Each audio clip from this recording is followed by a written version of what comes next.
Good evening, everybody. We're just about ready to start. I'd like to remind you that of our civil discourse disclaimer. Please keep any comments or questions polite. Welcome to our hot topic discussion with Chief Eric Randall. This is co-sponsored by the NAACP and the Gun Safety Committee of the League of Women Voters, Pensacola Bay Area. As always, it would be great if you could mute your microphones, not the speakers, just the audience. That helps reduce background noise and saves on bandwidth. As always, please enter your questions in chat. This time around, we asked for questions in advance, and we do have several. So if you enter your question in chat, we will try to get to it tonight. If you're in YouTube, you can always enter your question in the live chat area of YouTube. At some point tomorrow morning, you'll be able to find a recording of tonight's meeting on both YouTube and our Facebook page, and you can find access to both of those on our website at lwvpba.org. I'll turn the meeting over to our president, James Spruill. Thank you, Mary Louise. And I want to just say welcome to everyone who's here this evening with us. We have a good number of our own members, and it looks like some guests as well. And I hope you find this valuable. We've been working hard on programs all year, and we're kind of coming to the end of our year. It ends in May with our annual meeting to start the next year. So I would say to our members, be looking at the website. Soon we'll have information about the annual meeting posted. And we're working hard on that, and it's coming together very nicely. May 12th is the date for it. And please don't hesitate to, if you have questions or anything as we get closer to that meeting about what will take place. Also, I wanted to give a little plug to our meeting that coming up, Coffee and Conversation. And we're going to meet at the Tryon Library, which is our traditional place of meeting. And this program is going to be interesting and a little bit different. We're inviting our members some of them have been members over 50 years, and we're inviting any new members that we have to come to this meeting. And we're basically going to sit down and just talk about some things with the League, because things change. And it's a big organization, and it's hard to keep up sometimes with everything that's happening. So that's coming up as one of our next meetings for sure. I'm not going to say anything else. I want to leave plenty of time for our featured speaker and our partner that's here today with this meeting. So thank you, Mary Louise. You're welcome. So Vin, it's over to you. This is Vin Durant, the president of our partner for this month, the NAACP. And Vin, I'll let you speak for yourself. Okay, thank you so much. Thank you, Ms. Spruill, and also Ms. Montoya, our moderator for this evening. Thank you guys so much for inviting us and allowing us to share in this meeting. Of course, my name is Vin Durant. I'm the president, as was stated earlier. I've been the president for about 2.5 years. Since the pandemic, so it's been hard for us to get out and meet the public, but we're still working in our community. Of course, we do know. Well, I'll tell you a little bit more about myself. I'm a native Pensacolian. Graduated from the Booker T. Washington High School here in Pensacola, and so I'm a homeboy, and it's just good to be here, and we have a lot of good and exciting things going on in the NAACP. And first, I just want to make sure that everybody's aware that of course, the NAACP has been around for a number of years. Of course, it was founded in 1909, and the Pensacola branch was established in 1919. So we've been around for I think about 103 years serving this community. And so we're still fighting for civil rights. We're fighting for equal justice, voting rights, And one of the biggest things that we're doing here in Pensacola, the pipeline to prison is a big issue for us. And I think it's been a big issue for a number of organizations in this community because we're seeing the numbers so high in Escambia County as opposed to other counties throughout the state. And no, that's should be my introduction. Should I keep going or? Thank you for sharing that. If you would like to turn it over to the next person, that would be great. Thank you, Ben. Thank you. So Tricia, over to you if you would introduce the chief, please. All right. Chief Randall, we've heard so much good about you, and we're just delighted to have you with us tonight. I am the chairman of the Gun Safety Committee. At this point, we are working mostly on gun suicide and accidental shootings and that sort of thing, unsecured guns, and so forth. But more about you. Chief Randall earned both his master's and his bachelor's of arts degrees in criminal justice from St. Leo University. He is a graduate of the 63rd session of the Police Executive Research Forum, Senior Management Institute for Police. During his military and law enforcement career, Chief Randall has received numerous awards and commendations, including 2 life-saving awards, Homeless Outreach Collaborative Team, Outstanding Community Service Award, William F. Corvello Leadership Award, United States Attorney Public Service Award, Federal Bureau of Investigation Top Gang Investigation, Noble Criminal Justice Achievement Award, and the United States Attorney General for Excellence in Management Award. On June 14th, 2021, Chief Randall became the City of Pensacola's police chief. Chief, the League of Women Voters of Pensacola Bay Area welcome you to our hot topic meeting on community policing and other topics. Well, thank you. It's a pleasure to be here, and thank you for having me, and thank you for the work you guys do, excuse me, in the community each and every day. I see there's a lot of people on here, so that speaks volumes of the amount of impact that you can have on the community as a big group. Thank you for the introduction. Like Van, I am a homeboy, so I'm a homeboy that left for a while but came back. I think I got kicked out the nest, but I flew back home. So, yeah, I grew up on the east side, so it was now called East Hill. Went to elementary school at Spencer Bibbs, middle school Workman, and graduated in 1991 from the Booker T. Washington High School. Yes, go Wildcats.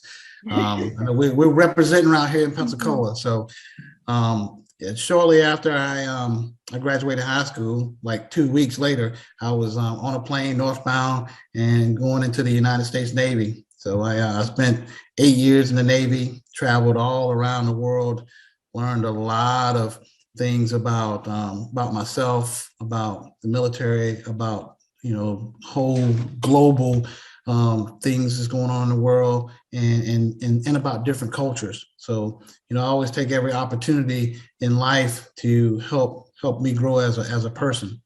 So spent 8 years in the Navy, sea duty, was on the USS Enterprise, a nuclear powered aircraft carrier, shore duty in the Norfolk area. Then while I was on shore duty, I became a police officer for the city of Newport News. Spent 23 years Newport News, rising to the rank of assistant chief before I accepted the position to come back home to Pensacola as the police chief. And I would tell you, it is a great honor to be able to come back home. There are not too many people that can say in policing that they left home and then came back to be, in the position and the capacity that I've been able to come in. So I don't take that lightly. Very, very humble about the opportunity, and I am committed to making sure that all of us here in Pensacola, the Pensacola region, it's a great place to live, work, play, raise a family, and have a good time. Because one of the things that I've learned over the years, and I tell people this all the time, when you get away from the area you grew up in, you really don't understand the importance of that area, how dynamic that community is. And one things I learned too is I had no idea as a young person leaving here and going around and meeting a lot of different people, how well known the Pensacola region is. There's a lot of people that have touched this region, whether it was on vacation, military assignment, or other things from the family. But there's one thing in common that I've always heard. People love the city of Pensacola, love the Pensacola region. And, we all sit right here, and there are many wish they could live here and enjoy the amenities that we have each and every day. So that's why it's important and incumbent among all of us to be true partners in making sure this vibrant region that we have, the gem of the Emerald Coast here, that we continue to make it shine and be brighter each and every day. So I look forward to the meeting tonight, and I'm glad to have the opportunity to be able here to participate and have a chat with all of you. Thank you.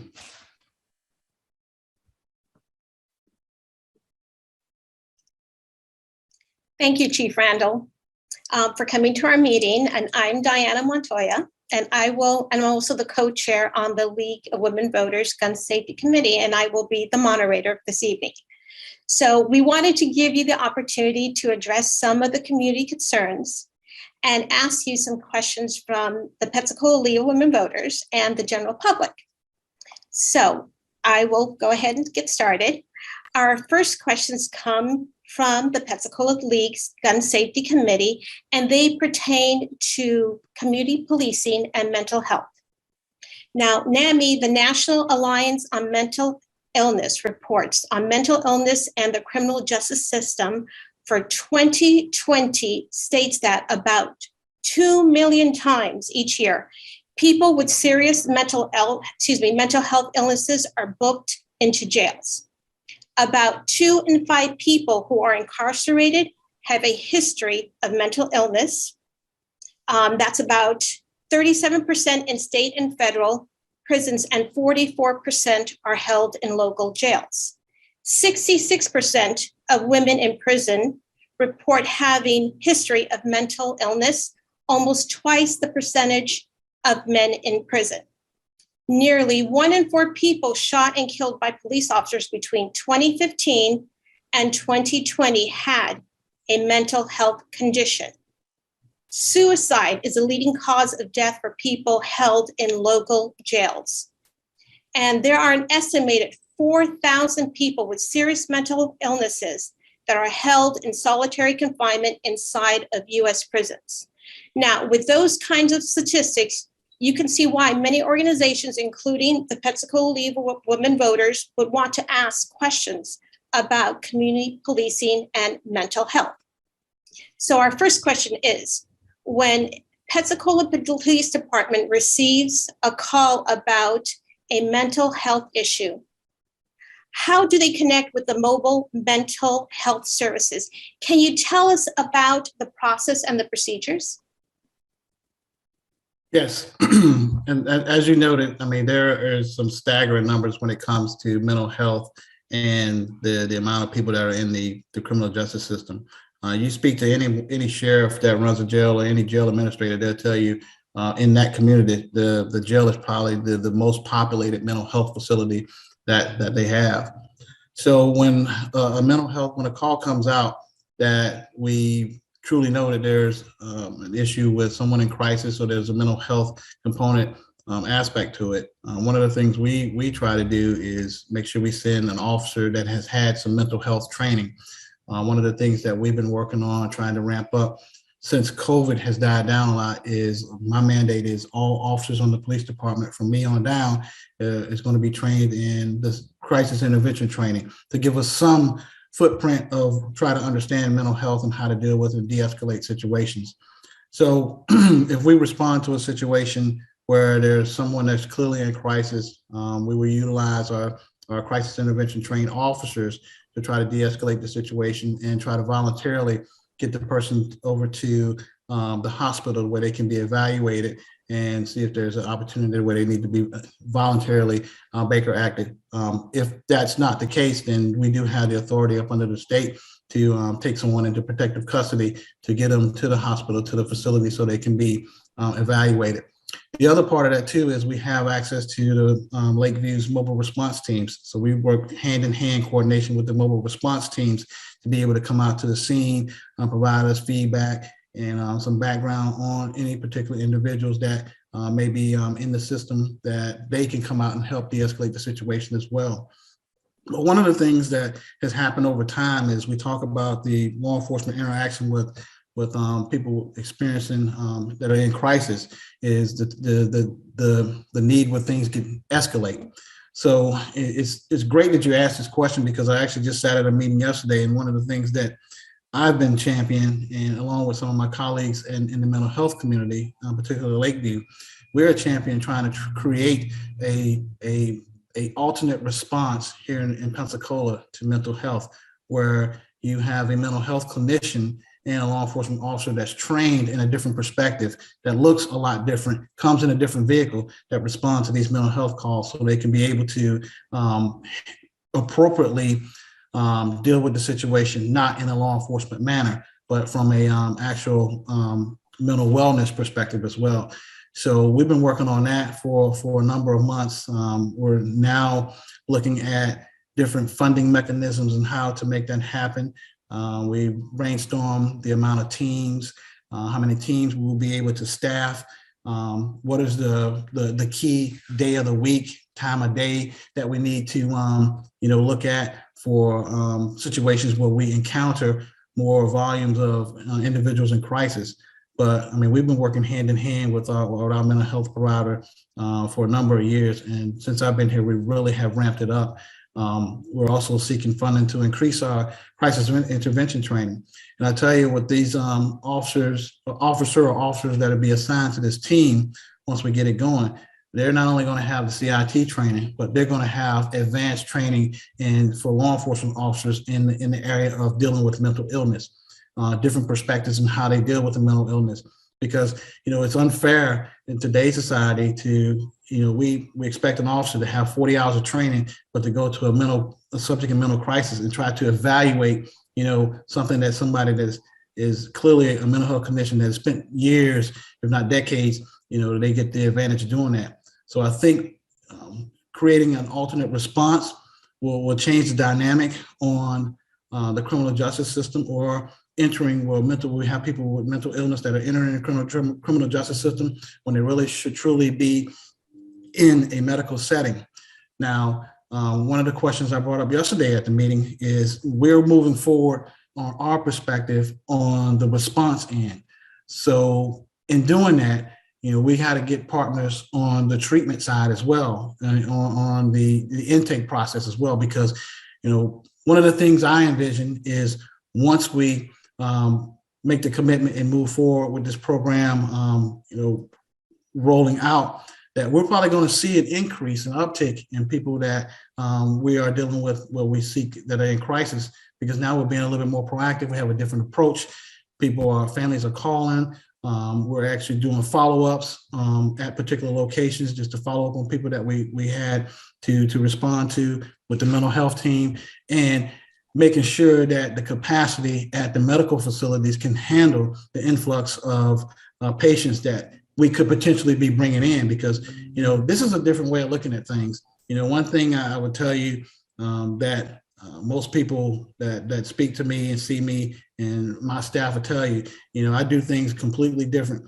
You think I'm going to go right, and the minute I throw you a curveball, we're going to go left. That's to keep it interesting. That's to keep empowering people, to keep the mind going, and making sure that we're getting better each and every day, and thinking outside of the box, and not just doing things because we've done it that way all the time, but being very innovative, holding people accountable, getting those involved that's part of the system that has not been holding up to the end of the bargain all these years is important to me as well, because I think it is just not a law enforcement problem. It is a community problem. So everybody in the community has to get involved and get engaged, whether it's the private sector or the public sector. So that's how we respond to things. It's a fluid process. And I think once we get this program up and running, there's going to be a lot of changes here in the Pensacola area. Thank you, Chief Randall. You spoke about the crisis intervention training. I was wondering if you can give us an update on the current training that Pensacola police officers receive for issues dealing with mental health, and how long is the training? Yes, the current training, the current model training that we use is the crisis intervention training model. It is a week-long training. It is a classroom and hands-on and scenario-based training as well. And I think one of the unique things about the training, with it being hands-on and scenario-based, is the students in the class have an opportunity to get out of the classroom and go and visit and talk to people and hear and understand the problems and how people have dealt with when they were in crisis. So they get real world experience when it comes to that. So one of the things that happened during COVID is the department was working to try to continue to bring this training on board. But with COVID, we went to a virtual format, but the virtual format was not working. So we had to shut it down. So since I've gotten here, we've gotten back to the actual live classes. We even pushed through with the live classes when we had the uptick in Delta and Omicron, because it's that important to us. But so we've had 4 classes so far, and it is they're very, very intense week-long classes, and everybody that has completed the class comes out with a different perspective when it comes to dealing with people with mental illness, because, you know, especially those that have never heard about the CIT program or had their own preconceived notions of it, when they participate in this program, they have a totally different outlook on how to deal with people in crisis and mental health. So we continue to push on. They just finished up a class last week in Santa Rosa County. So we'll be looking for the next one to hold here in the city of Pensacola. We currently work with our partner at Lakeview to get the training out to the police officers. So it's a collaboration between Lakeview, where we train the police department and the sheriff department all during these training scenarios and things of that nature. But one of the things that we talked about yesterday in securing more funding for our program, when we do the alternate response, is funding to increase the frequency of the CIT training. Because one of the things that I brought up a couple months ago is, yeah, we do the CIT training, we do 40 hours, but by the time we get to the end of training everybody in the basics, there needs to be some in-service or ongoing training. So my challenge to our mental health training cadre is, what is the next step once we hit the basics? It shouldn't just be the basics, then we stop, because there should be some ongoing refresher stuff, because new things come up in the world of mental wellness and in the medical community. So, and in society as a whole, pandemic changed a lot of things. So how do you do certain things when you have all the restrictions that are put on people? But those are some of the things we do, and that's how the training curriculum is rolling out. Okay, when you spoke about the week-long training and you talked a little bit about the curriculum, can you tell us whether this type of training also recognizes people with intellectual disabilities, such as people who are on the autistic spectrum or have other types of disorders or disabilities, or does it specifically only cover mental health illness? Yes, the training, which is interesting here, and that I really like here, because the CIT model is a model all over the country. But one of the things here in Northwest Florida, the model is kind of tailored to what the jurisdiction or what the region is seeing. So yes, there's a component that talks about autism and those on that spectrum. But in addition to that, on my staff, I have a national expert that teaches autism, that does autism training internally for the department. And matter of fact, in a couple of weeks, we'll be having some announcements come out as it relates to Autism Awareness Month here in April. So yes, we talk about it. We do it internally as well, and we work to do autism externally as well. As we have a program now. It's called Take Me Home, that we're continuing to ramp up. During COVID, it kind of slowed things down, but the Take Me Home program is where people can register with the department and people that are on the autism spectrum. So if an officer or someone from public safety comes in contact with them in the community, they know exactly who this person is and where they need to be taken to. There was an example that was given to me, that was told to me just the other day, a few years ago, through this program, where a gentleman was wandering over by the garden center. He was about 65, 70 years old. And one of the officers made contact with him because a concerned citizen had called about this person wandering in the area. And the officer made contact with the gentleman. And the only thing that he could get out of the gentleman was a nickname. So the officer was able to search his database for the nickname and boom, find out who the gentleman was, the history of being on the autism spectrum. And he was lost. Didn't know where he lived and didn't know how to get back home. So the officer had the address in the database just from a nickname and was able to safely and securely get the gentleman back to his family. I mean, it's something as simple as that, but that's one of the very innovative programs, I mean, that we're working on, so. Okay, well, you also talked about, there was a slowdown in training, and now training has gone from virtual back to face, and you talked about funding, you talked about ongoing training. So I'm wondering about how many officers as of today have been trained or certified for crisis intervention. And my second part to that question is, what kind of feedback are you getting from those officers that have completed the training? Are they satisfied? Are they wanting more training? Do they feel like, I think you can't remember how many hours you said, but are they wanting more training? Maybe not necessarily annual training, but even maybe quarterly training? Yes. So currently we have about 80 officers trained in CIT, and that number is constantly going up. And you got to also think about, there's been tremendous turnover in the department. So you've had people trained several years ago that may have left, and we're working to continue to ramp that up. So we get a training class about every couple months, depending on the availability from Lakeview. And that's why I say the funding is key, because everything we do is collaborative and internally with the staff that we all currently have. So, when Lakeview, when they're out teaching us for CIT, and they're using the co-instructors from the different agencies, I mean, that means that particular instructor is not seeing mental wellness patients in the facility and things of that nature. So we have to take that into consideration. So the funding is critical to be able to have a full-time person to be able to, on the mental health staff, to be able to continually run this program, in addition to some of the things that we talked about, with being able to have the advanced training that we would use for the officers that are assigned to our response teams that we're looking to form.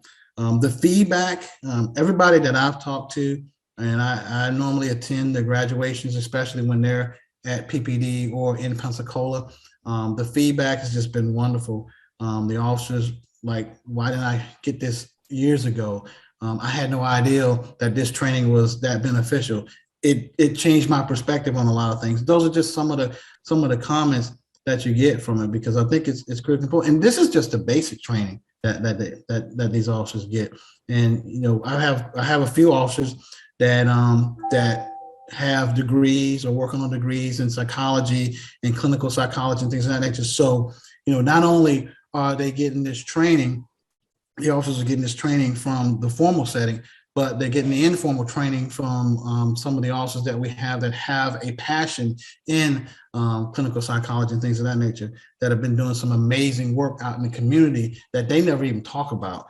I mean, there was a couple officers, I had no idea that they had the background that they had. One of them was seeing patients. I was like, I had no idea. But that talks about how humble these officers are in the things that they do, but they're sharing their knowledge and their experience with each other, in addition to the advanced training that they're getting through CIT and others. Okay. You also spoke a little bit about de-escalation training, and I wanted to ask you, does every officer receive de-escalation training for those situations that really do need it? And what kind of emphasis do officers receive when getting de-escalation training? Is there something that the training specifically focuses on that you would like to share with us? Yes. So a lot of times what the training focuses on is it's important about body language, posture, voice inflection. So, I mean, there's things that, those simple things like that can kind of escalate or de-escalate a situation.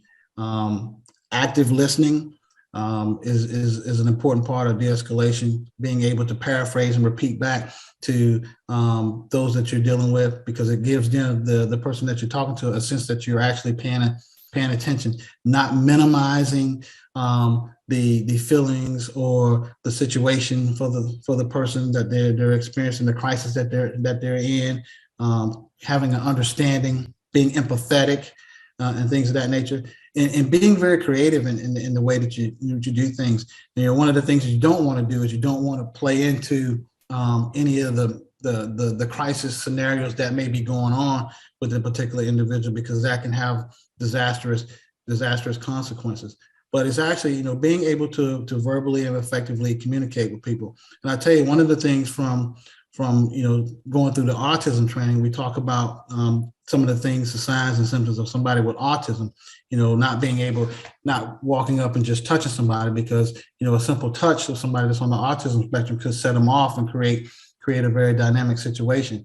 If someone's on autism, rocking back and forth, twirling things of that nature, that could be the thing that's keeping them calm. So there's a whole host of different things that, a catalog of a lot of things that an officer has the ability to use and try to understand when they're dealing with these situations. That's why it's important for the ongoing training, because there is a wide spectrum of things that we deal with. And one thing we haven't even talked about is when you have a person in crisis, and then you have the addition of illegal drugs or illicit drugs. That's a whole nother ballgame there. So what kind of training do Pensacola police officers receive on the Baker Act for minors? Is there any different? Is it different than the training they receive for adults? If so, how does it differ? That's a very good question, and I'll try to answer that to the best of my ability, because I'm still trying to learn a lot of these different laws and stuff, the Baker Act and Marchman Act, and and all that stuff. So it's really, the Baker Act for children is children are very, very delicate, and it's a very delicate situation. So a lot of times what the officers try to do is really try to get voluntary compliance, or if there's a parent involved, try to get the parents to do a voluntary transportation to the hospital so the police doesn't have to get involved. And we do sometimes have to get involved in specific instances where we have to protect the person from hurting themselves or others, and we transport them to the facility. But a lot of times we try to, calm things down and utilize the family as an opportunity to do a voluntary transport to a facility. So there's not that situation where the police has to step in. I mean, we'll do the Baker Act, but it's very, very, very, very delicate situation. There are situations where a lot of times when we're calling the mobile response team to come in and help us out in those situations, because it brings in a whole different set of people to kind of communicate with the child in crisis. And I tell you, we've had children as young as 6-7 years old in some of the schools where we had to call in the mobile response team because some of the things that was going on in the child's life in crisis. But it was, wonderful to have the ability of the mobile response team to come out and do those on-site evaluations and work with the school and the parents to be able to get the child to the appropriate medical facility to do the things that they do. So that's the perspective on it. I mean, kids are handled in a very, very delicate situation, but there have been times where kids have had to be Baker Acted when they have been, trying to harm themselves or harm others. And a lot of times it's trying to harm themselves. If they're, cutting or something of that nature, then they have to be transported under Baker Act. Our next questions are also from the League's Gun Safety Committee, and they pertain to minors again, but also civil citations. So what are the criteria for using juvenile civil citations? And do you think civil citations are making a difference in the community? So civil citations, there's about 18 different scenarios or minor crimes or minor incidents where civil citations can be utilized.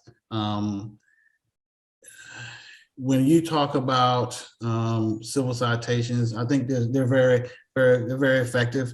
But one of the things you got to also take into account is if there's a situation where there is a victim involved, you have to have an agreement from the victim to wind up going that route. And then if we're going to use a civil citation, we always make a call to the Department of Juvenile Justice intake to make sure that's the appropriate route, because they'll do historical checks and things of that nature. But a lot of ours are utilized when situations may occur in the school environment and something like that, or a bus stop or something that happened after school. But usually that's our first course of action for juveniles. But you have to be, one of the things we have to remember is if there's a victim involved, that victim has rights as well too, and they have to agree to it to be handled through a civil citation, especially if there's a situation where there's an assault that occurred, assault where someone was injured or something like that. Especially in the juvenile range, and you get parents and stuff involved. Everybody has to be in agreement to be able to handle that way. Okay, well, on that same line of questioning with the civil citations, are you using diversion programs for juveniles who receive civil citations? And if so, are there any issues with juveniles attending, such as transportation, costs, etc.? So how do you ensure that they have, or they will be completing the program? Well, when you talk about the programs and diversions and things that's going to be more probably for the DJJ juvenile intake, because once they get involved, they'll make the calls to the family, to the child, to set up the disposition and alternate dispositions and different programs that they can be in. But I can tell you, in my experience, there are a number of programs out here in the community that I've had an opportunity to visit and witness that are doing some amazing things. Yes, transportation can be a challenge for some of these kids, but my experience from talking to some of the service providers out here, a lot of these service providers go way out of their way to make sure no child is left behind. I visited a place on on Palafox, JBW Enterprises, Coach Williams. He has a computer lab, a classroom, math tutors, English tutors, and just a plethora of things there, right there on Palafox, where a number of kids every day come to his facility. I've been there a couple times to talk to the kids and just have an impromptu dialogue with the kids about the importance of life decisions and let them ask me questions about my role in law enforcement and what my vision and things of that is. But yes, I think that probably more appropriate for the Department of Juvenile Justice when it comes to the challenges that they see when it comes to that. And I would tell you, one of the most amazing programs that we have is our school resource officers. I know school resource officers across this country get a bad rap, but I can tell you, the ones that I have in these schools, it's about putting the right people in these positions. These officers are committed on and off the job. Most of them do some amazing things with the kids off duty. Several of them are coaches. It's always amazing when you go to a school, and then I try to visit a school every week. When you walk through the hallway with the officer, and they're not even saying officer such and such, they call an officer coach. Just had an officer last week that was one of the Sue Strong's, Angels in the Mist, for all the work that he's been doing over at Pensacola High School. And two of the students that he mentors spoke highly of him. But that's just one officer out of the other that we have in the schools, primarily in the schools, that are making a difference. Because yeah, they wear this uniform, but they are part of the family.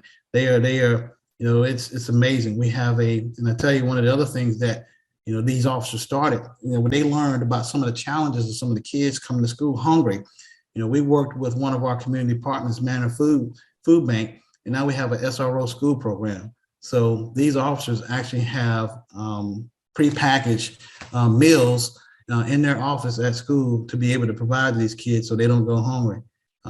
They have a meal. So but those are some of the things that we do. I mean, it's just out of the greatness of the vast things that we do in law enforcement. But they pay dividends. And I think it's important. But I think those SROs, having the right person, they do a wonderful, wonderful job. I'm sorry, school resource officer. Yes, SRO, school resource officer. I saw that in the chat. Sorry for speaking police lingo. It's okay. With those SROs you spoke about, and then I have a follow-up question to not only that, that information you gave us, but also when it comes to Baker Act and minors, and you describe those as delicate situations. So my question is, what sort of restraint training do Pensacola police officers and those school resource officers receive when it comes to those calls or those situations that do involve minors and children? We received the training we received in basic police academy, and then we have follow-up training through our in-service when it comes to the use of restraints. And like I said, when it comes to doing a lot of these different things, I talked about how delicate the situation is. You want to get verbal compliance to be able to handle the situation and get the child who may be in crisis from point A to point B. And I said, like I said, the train of thought is to be able to get the voluntary cooperation, get the parents involved, get the schools involved, especially if there's a counselor or a mentor involved, to be able to get the kid over to the facility that they need to be at, even if we have to get the mobile response team in. But we receive a number of hours of training in different type of restraints. But with the kids, it's a very delicate situation. If a kid's being very cooperative and not trying to harm themselves, then it's a situation where there's a voluntary cooperation. But if we have a kid that's trying to harm themselves or others, then we have to, protect. Not only we have a duty to protect the child, but we also have a duty to protect others in the instance of trying to get the Baker Act in play. So, okay. The next set of questions come to us via email from the public and are about community policing. Chief Randall, you often say that the police are the community and the community are the police. If so, in which council district do you live in? And what do you think, what do you like best about living in that community or here in the city? If you don't live here in the city, can you give us like the general gist of where you do live and how you like living in that area? Yeah, I tell you, housing is a challenge here. If anybody tried to find some recently, so yeah, I stay out in the county right now. So and that it's and like I can say, housing is a challenge when you're trying to find somewhere to stay. If you ain't ready to roll or outbid somebody, you're going to be it's a potential that you won't have nowhere to stay.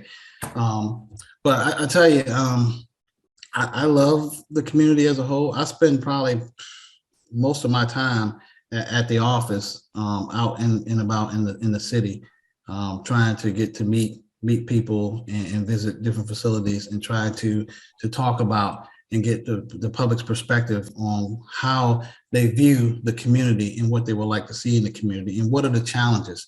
And because, I like to try to be very, very inclusive, because one of the things I'll tell you, I don't have all the answers. And like you said, and I'm glad somebody has listened to me about police are the community and community are the community, police are the community and the community are the police, because I mean, it truly is.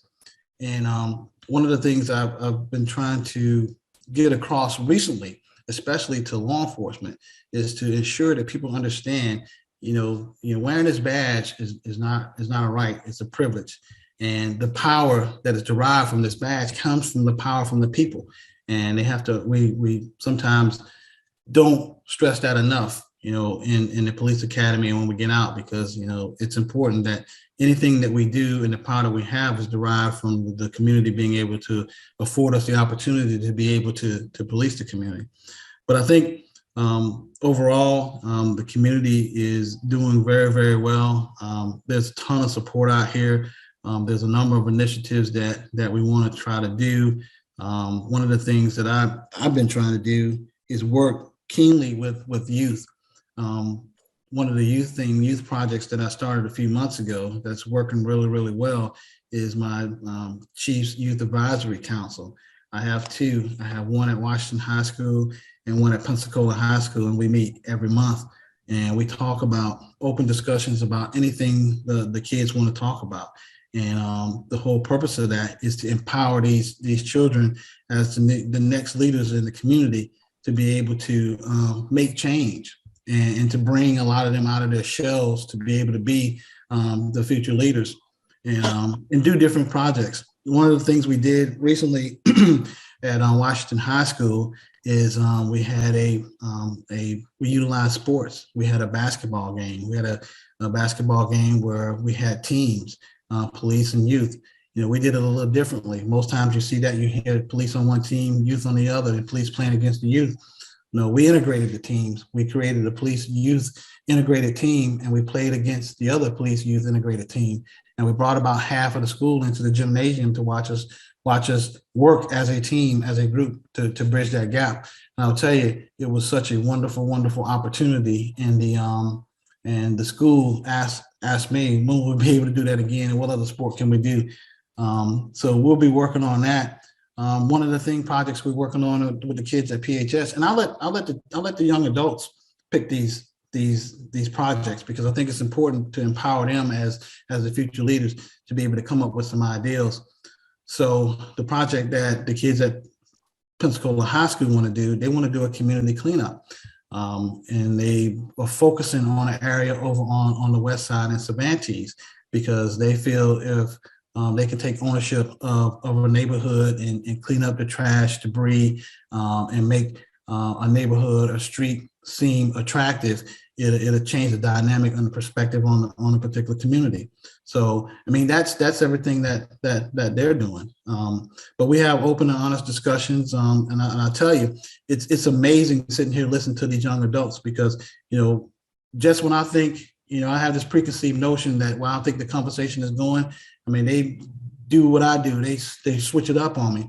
One conversation we had, the kids were concerned about the bus stops. They were concerned about flooding in their neighborhood, because when the neighborhood floods, they can't get to the bus stop, which makes they can't get to school. They were concerned about the cleanliness of the school, not being able to do this and do that, and how the cleanliness of the school affects the quality of education, because they can't focus on education because they're worried about whether or not the cleanliness of the school is at the part where it needs to be, with a lot of things that can spread from different hygiene things. So it's just simple things like that these kids talk about. And that's just one aspect of community policing. So last night we restarted up our Citizen Police Academy that's been going on since 2020. It started, got halfway through, pandemic shut it down. So we restarted it last night, about 30 people in attendance. But I think things like that is very, very important, to be able to bring the community into the department, to be able to, one, create those bonds, bridge that gap, but to see and understand all the dynamics that go on in the police department. Because a lot of people think the police department just is us in uniform, but there are whole nother couple levels of employees in the police department that I call it professional staff, that make things happen each and every day. Our record staff, our dispatchers, our admin staff, our training staff, and things of that nature, our community outreach specialists, our victims advocates, and people of that nature. I mean, they all play an important role, but most of the time, only thing people see is us in the uniforms. But those behind the scenes, the professional staff play a vital role, to include, our custodian who comes around and takes care of the facility and does an amazing job. I mean, they're all valued employees, and that's all part of, the community coming together and things of that nature. But there's a whole host of things about community policing I can talk about.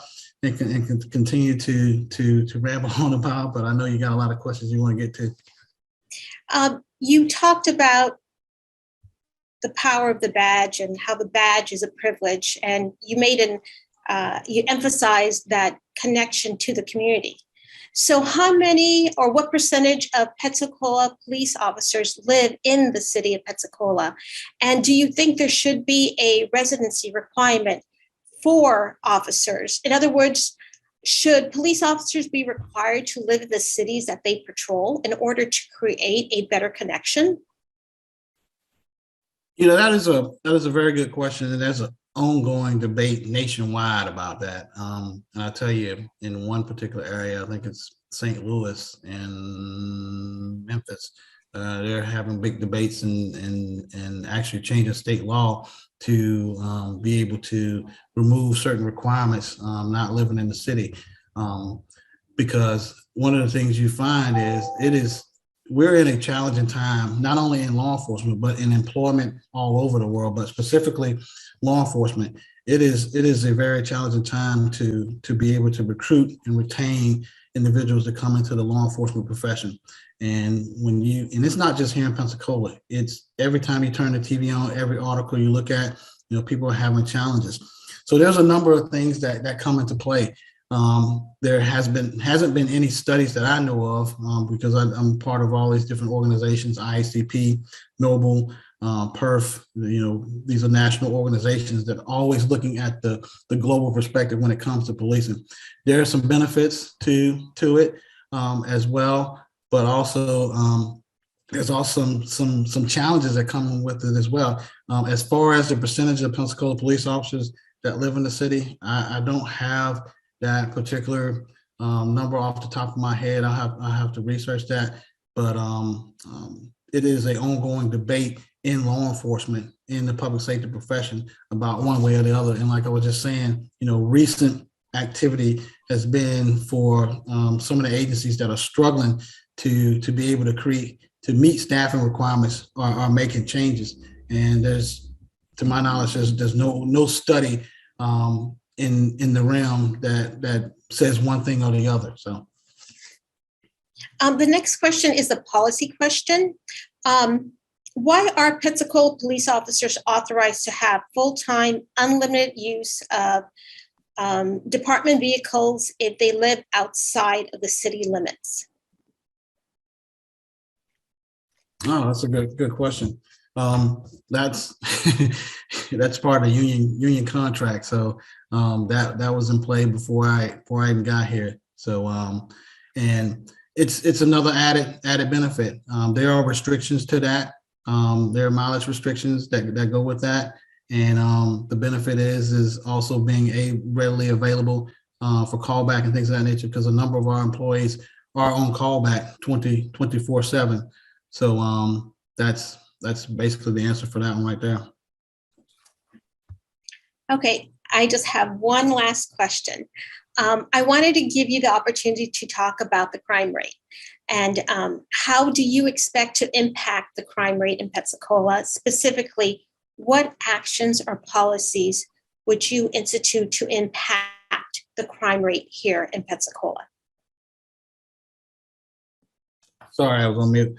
So right now, this week, looking at the crime rate, we are down 7% in violent crime and up in property crime. Violent crime has been holding pretty steady when it comes to your stabbings, your shootings, your aggravated assaults, and things of that nature. But one of the things that is really, really critical right now is our property crimes. And when I talk about property crimes, particularly larceny, theft, and vehicle burglaries, we have a 140% increase in vehicle burglaries so far this year. And a lot of this is coming from vehicles being unlocked. This is a nationwide trend. And also when we talk about theft, one of the other critical areas when it comes to theft is retail theft. We've had our wave of people that come into retail stores and do a real quick swoop in and then swoop out. making good progress on those because we get in those cases, we get video. A lot of times we get tag numbers and do follow-up investigations and be able to make an arrest. But another big issue is catalytic converters. We have been working around the clock to try to figure out exactly what's going on with catalytic converters. It has gotten to the point where sometimes people we actually had cases where people have actually rolled through parking lots of shopping centers and actually took a catalytic converter in a matter of a couple minutes because people are using the battery operated tools, the Sawzalls, and just roll up under a car and take the catalytic converter. Thankfully, it's not to the point where they're just grabbing a whole bunch of different cars. It's been some very specific vehicles. One that comes to mind has been a couple Jeeps and Dodge pickup trucks that have been sitting in particular places where people can just quickly grab them. But through the diligence of the public and the community, in most of those cases, we've been able to get good information to follow up on because our community has been very, very diligent in being watchful for one another. But when we go back to the vehicle burglaries has been a very challenging ever since I've been here. One of the things that we see is usually these vehicle burglaries are occurring anywhere between 1 o'clock at night and 5 o'clock in the morning. And what you'll see is a group of people may come into a neighborhood and there's no rhyme or reason. So we've been trying to do some next hit analysis and using all kind of analytical tools to try to be very proactive in it. But we haven't been able to discern any type of pattern on how these neighborhoods are picked. They're just picked at random. And they'll come into a neighborhood, usually at a minimum 3 people. It could be more. But some of the video footage I've seen has been mostly 3 people where there's a driver in a car slow creeping through a neighborhood street. And you got 2 people, one on each side of the street, and they're checking car doors. We've had very, very few instances where someone has actually broken a window to get merchandise or item out of a car. The majority of our vehicle burglaries are occurring from citizens that are leaving their vehicles unlocked. We've had, in addition to that, we've had numerous firearms taken out of vehicles that were unlocked. So one of the things we've been trying to do on social media, through the media, through using the bulletin boards and things of that nature, is trying to hammer home the importance of locking your vehicle, and 2, not leaving valuables in the vehicle, such as a firearm. The other thing too is, we all have these new vehicles nowadays where you have the push button start and you have the key fob that you don't have a key that you use. So we've had some vehicles get stolen where the spare key to one of the vehicles is in another vehicle in the yard. And when these young people or whoever are going through checking doorknobs, they wind up finding a key and then using the clicker and then finding a car that's out there. So now they got the key from an unlocked vehicle. Now they can get into the locked vehicle and then they can steal it and use it for other crimes. But those are some of the things that's going on from the crime standpoint. We have been doing a lot of great things when it comes to violent crime, with a focus on violent crime, working with our federal partners to be able to interrupt, dismantle any groups that are involved in a lot of different things, working with the community, getting the information out. One of the most new things that we've been doing, we've been increasing our foot patrols in a lot of our districts to be able to get out of the vehicle and interact with the public a lot more. And that has come to fruition because one of the challenges we've had over the last number of months was a shortage in staffing. And when I say shortage in staffing, a lot of times we focus on just hiring people and things of that nature. This is just like any type of business. I mean, you get people that get sick, you get people that get injured, and you get people that go out on leave or anything. So you have to be able to account for those things. So one of the things we're doing is a very aggressive recruiting campaign and hire a recruiting officer so we can have continuous hiring of that nature. But when it comes to violent crime, it's very cyclical. So we do a lot of interaction and coordinating with our partners in the county at the sheriff's office, as well as our federal partners, We all meet regularly and talk about different cases and different trends that go on. Both agencies has crime analysis that communicates each and every day. And we communicate as a region, as a whole. You know, one of the interesting things about our region is, you know, sitting right here on Interstate 10, we get a lot of transient people from out and about, you know, from Texas, Louisiana, and other parts of Florida because of Interstate 10 that happen by chance to stop in Pensacola and maybe commit, you know, a minor crime or a serious crime and things of that nature. So we have to be cognizant of that because of our relation to. Oh, He froze. he froze. Oh gosh, I hope he can get back.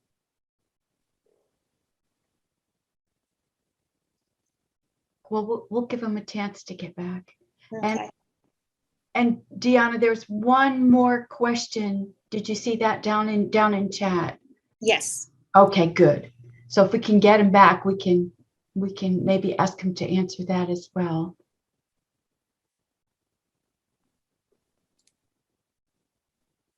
You may not have the technical assistance that we have. Do Yeah. we need to all turn off our videos? Is that the problem? He just has to tap the link again. Hopefully he knows to do that. He's calling me now. Hold 1 second. Yeah, just tell him to tap that link again to get back in. Thank you, Vin.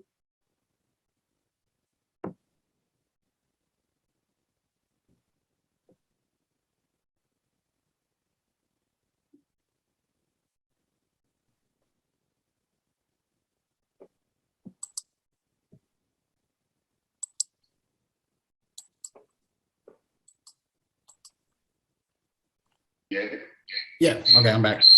Okay, wonderful. Can you hear me now? Yes. Yes, period, just fine.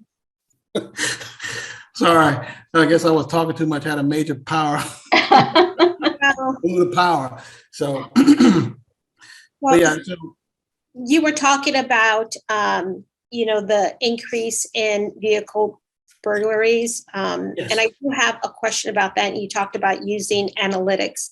Are you also using other resources, like a lot of people now have Ring doorbells and other security cameras in the area in order to gather more information? Yes, and I'm glad you brought that up because I can tell you on a number of investigations, home surveillance cameras such as Ring, Nest, and things of that nature have been very, very fruitful in helping us solve crimes. And when I told you the timeline from about 1 o'clock to 5 o'clock, you know, that information comes from some of the surveillance systems where we're seeing these things and we kind of put it together. You know, a lot of times we can't get in some cases a clear image, but we can get the time frame and utilize backtracking to other systems, other camera systems and things and other technology that we can use to be able to help identify a particular suspect or suspects. But, you know, the most, and another interesting part of this too is one thing that I've been noticing is, you know, we'll arrest one group for doing some car burglaries in this area, but then shortly later, there's a whole nother group that comes online and start doing these things that's not even affiliated with the other group. So it's almost like this, it's like a crime of opportunity where multiple groups from around the region are involved in it.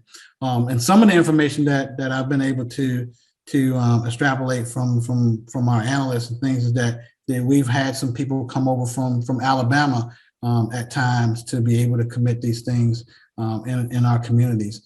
But you know, it's almost interesting because you can see something happen in the city one night, and then the next night it could happen in the county, or vice versa, or it could be going on at the same time in both aspects of the community. But it is really, really concerning to us because it's driving our numbers up, and you know, we've been working really, really hard. Every meeting we go to, I go to, the officers go to, we're really trying to drive home the importance of making sure your doors are locked, because one of the things we hate to see is, you know, we had somebody get $100,000 vehicle get stolen, and And the other part of that too is the firearms. You know, so a number of our firearms that are being stolen in these vehicles are being used in another crime, a gun violence crime, a robbery, or shots fired, or shooting, you know, and things of that nature. So it's incumbent upon all of us to make sure we keep our doors locked. And I tell you, I even do it myself. Even when I'm at the office or when I get home, I'm always making sure, you know, sometimes you don't hear that beep, but making sure the lights beep and things of that nature, because it's critical. All it takes is one moment that you didn't do it, and God forbid that's the night that they come through a neighborhood. But we've been out overnight, you know, circulating neighborhoods, getting out on foot, looking for very suspicious activity. And that's why I always say, some people you talk to is like, well, I saw this, but I didn't think it was important to call the police. It's always important to call the police, because you never know where that small piece of the puzzle may be able to solve a number of crimes that we've been dealing with in a particular region. Thank you, Chief Randall. We do have some follow-up questions. This pertains to the crisis intervention team. Where does the crisis, or excuse me, where do you, Chief, hope to find some more funding for the crisis intervention team? So I'm working with Lakeview, and they're taking the lead on it, and they have identified a funding mechanism, a funding opportunity. I know we worked really hard to try to get some funding through the state legislature this year, but that was unsuccessful. I mean, not that we won't continue to utilize that method, but I think Lakeview is working on an alternate funding source that they have access to, because many people are really interested in the model, a different model of responding to mental health. So I think, you know, being able to present this model, this alternate response model, this new and improved way of doing it, has really piqued the interest of some people in the community that has access to different levels of funding. So, but we'll continue once again next year to continue to work with the state legislature to try to get some more high level and ongoing funding, because I think it's that important to all of us as a community. Especially we owe that to our community, especially those in our community that are going through crisis and things of that nature. Okay. One more question that I have, it pertains to how the Pensacola Police Department responds to different issues in the community. You talked about, you know, calls when there's mental health issues. We recently lost a powerful advocate here in Pensacola by the name of Nancy Prevost, who was the founder and CEO of the Her Foundation. She established Faith House, which works with homeless veterans, specifically female homeless veterans. And as you know, the 1st Congressional District here and Pensacola is a part of, has the second largest population of veterans. So my question is, how do you respond to calls when it comes to homeless veterans, especially the ones that have what we call invisible wounds? What sort of training does the police department have when it comes to dealing with that specific population? Well, first of all, I'd like to say I was very, very, very, very sad to hear that the passing of Nancy. Nancy was one of the first people that came to meet me after I got sworn in, and we had a wonderful relationship and helped supported her organization, and we shared a common bond because both of us were Navy veterans, and it is a tremendous loss to this community in this region, because she was such an amazing advocate for homeless veterans and just the community as a whole. So when it comes to homelessness and dealing with homeless veterans, one of the things that we have been able to do here in the city of Pensacola is be able to have a collaborative team come together, the homeless outreach team. So we were able to utilize some federal funding, work with some of our, kind of create a public-private partnership and be able to create some housing and opportunities and services when it comes to dealing with the homeless veterans. We work hand in hand with the VA in trying to make sure that we can do the things we need to do correctly for our veterans. But we also have, Pathways for Change, REAP, and organizations like that, Waterfront Rescue Mission, and a lot of other aspects of that. And then we have our own housing department in the city of Pensacola that comes into play as well. So it's not one particular resource. It's being able to have this homeless outreach collaborative to be able to work as a coordinated team to be able to find the best solution for these particular individuals.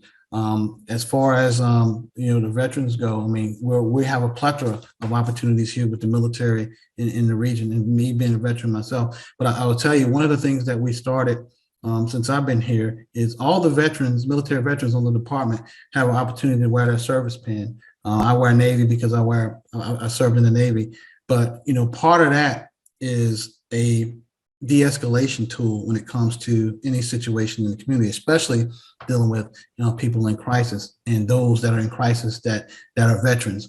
And I'll tell you, shortly after we started wearing these pins, when I got here, I had one of my sergeants approach me and say, "Chief," he said, "it's amazing how this pin really works." It created a dialogue between me and a person that was in the community in crisis, that he was up here, but once he saw that he had served in the Army and they both were, Army veterans, it created a whole different conversation. And, there's countless examples of that, how just wearing a military service pin and being able to identify and connect with veterans in the community, especially those that are in crisis, that de-escalate situations. So I think that's some of the things that we're doing. There's more to come. I have a vision of, you always got to have these visions. Sometimes I have these big grandiose visions and things of that nature. But my next vision is to be able to employ a homeless outreach team. And this team, in addition to the mental health response team, this is a police officer specifically trained to deal with homelessness and homeless issues, and a social worker to be able to deal with the same thing, but they're working collaboratively to be able to navigate the necessary resources and challenges that come from people that experience not only one, mental illness, but two, homelessness. Because let's be honest here. You have to go jump through a lot of hoops just to get an ID, a driver's license, birth certificate, and things of that nature. And then sometimes people just don't have the patience to be able to navigate the bureaucracy of the systems. So having people in place to be able to take the time to help navigate those systems and help people take those next steps and to be able to get them into the programs that are available out here, I think is important. But that's being forward-leaning and forward-thinking from a law enforcement perspective. But that is one of the next areas in the future that I think we need to go as a city and as a region to be able to help mitigate the challenges of homelessness and especially the challenges of homelessness in our veterans community. Well, I appreciate that answer as a Air Force veteran myself, and someone that knew Nancy since she started her foundation. I really did want to bring that up because, like I said, she was such a powerful advocate here for homeless veterans in our community. We do have two more questions. Mary Louise, I'm not seeing the questions though. Okay, so one question was about red flag laws. How does the Pensacola Police Department respond to the red flag laws when a gun owner has been reported to be threatening and violent?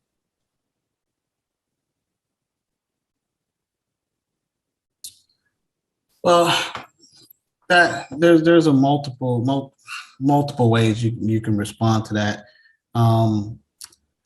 And this question came up not too long ago, and to my knowledge, we have not had a red flag a true red flag go through the court and all that stuff. We've handled it in different ways where there's been a Baker Act or something in there. Family stepped in and taken control of the weapons and things of that nature. So we haven't had a true use of that system yet in the city, to my knowledge. I know I talked about this probably about a couple months ago and asked this question, but it depends on the situation. I mean, we're going to respond to it, carefully, try to get a lot of intelligence. And normally these situations we will respond to comes from a family member or a concerned friend or something like that. So we handle those very, very delicately, because if you got someone in crisis that may be a danger to themselves or others, I mean, you have to be very, very careful on how you approach those. I mean, that's where the CIT and the use of our crisis negotiators come into play, and building a relationship with someone to be able to build that credibility, to be able to get them to an opportunity where they can seek help.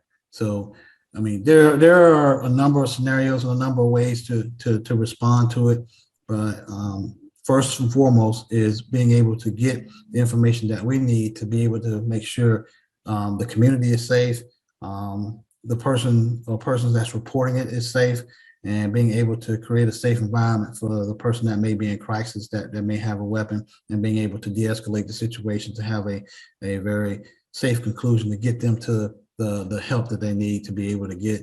And then afterwards being able to secure the weapons in a fashion that they won't have access to them during the time that they going through the crisis intervention that may be entailed for them.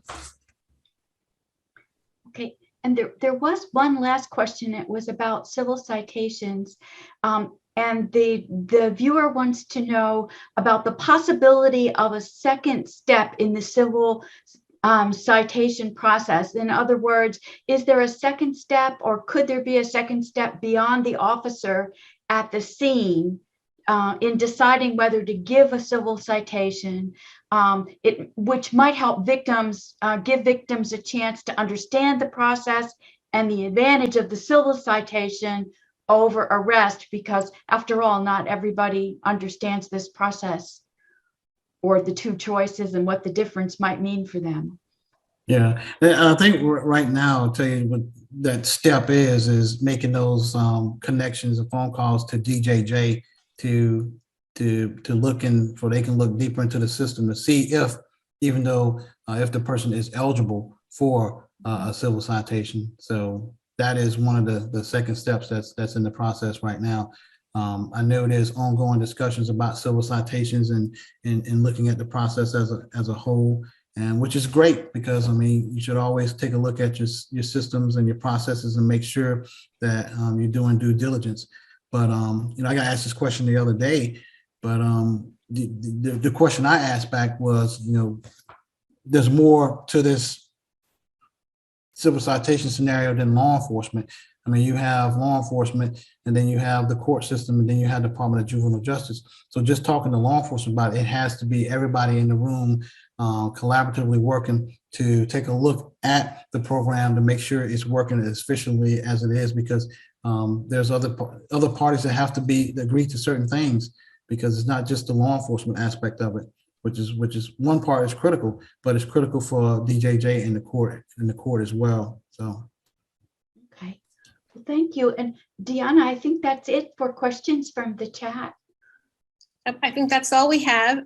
Thank you, Chief Randall. I appreciate you taking the time to come to our meeting and answer our questions. Is there anything else that we need to say to Chief Randall? I think Tricia was next with the closing. Trish, do you want to unmute and just tell the chief anything, or say thank you?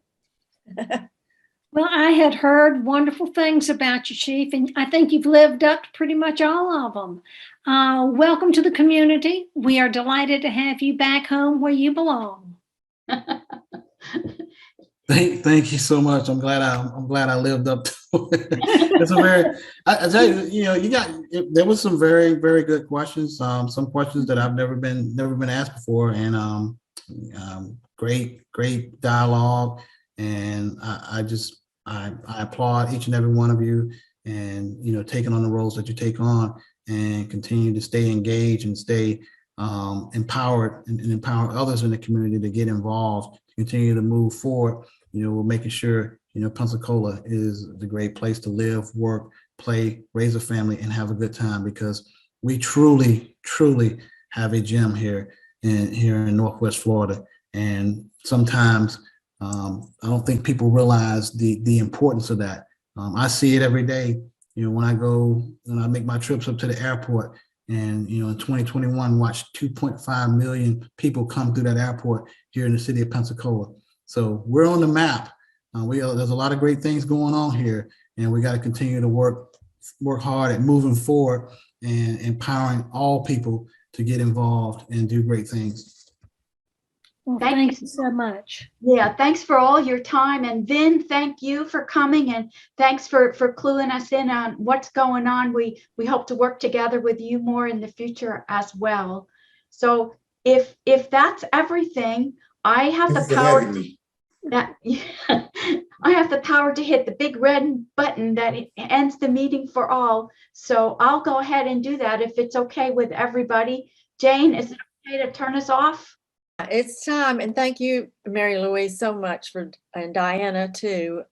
Your role in all of this has been just critical. And Well, it was definitely a team effort, and even the Social Justice Committee helped us out with questions. So it was a team effort. Thank you. Okay, so good night.